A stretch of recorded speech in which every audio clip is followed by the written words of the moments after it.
काल रात की साया शाम ढल चुकी थी और गांव में सर्दियों की ठिठुरती हवा ने अपनी पकड़ मजबूत कर ली थी। गांव के बाहरी छोर पर एक पुराना खंडहर था जिसे लोग भूतिया हवेली कहते थे। कोई वहां जाने की हिम्मत नहीं करता था। कहते थे रात के वक्त वहां अजीब आवाजें आती थीं, कभी चीखने की तो कभी किसी के रोने की। साहसी दोस्त राजू, अजय और निखिल 3 दोस्त थे। उन्हें इन कहानियों पर यकीन नहीं था। राजू ने ठान लिया कि वो इस रहस्य को सुलझाएगा। डर एक वहम है, उसने कहा। अगली रात चांदनी रोशनी में तीनों ने खंडहर में जाने की योजना बनाई। उनके पास टॉर्च और कुछ लकड़ियां थीं ताकि आग जलाई जा सके। खंडहर का डरावना स्वागत रात के करीब 12 बजे, जब पूरा गांव सो चुका था, तीनों खंडहर के करीब पहुंचे। खंडहर की दीवारों पर खाई जमी थी और हर तरफ सन्नाटा पसरा हुआ था। अंदर घुसते ही उनकी टॉर्च की रोशनी पतली सीढ़ियों पर पड़ी जो ऊपर अंधेरे में कहीं खत्म होती थी।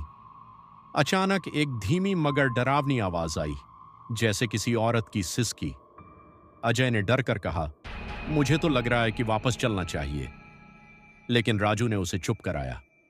यह सिर्फ हवा है, उसने कहा। परछाई का खेल। वे आगे बढ़े। दीवारों पर अजीबोगरीब परछाइयां बन रही थीं। कभी ऐसा लगता जैसे कोई उनके पीछे चल रहा हो। निखिल ने पलट कर देखा, पर पीछे कोई नहीं था। सीढ़ियों से ऊपर पहुंचते ही उनकी टॉर्च अचानक बंद हो गई। घबराहट में राजू ने माचिस जलाई और जैसे ही रोशनी हुई, उन्होंने देखा कि एक बूढ़ी औरत उनके सामने खड़ी थी।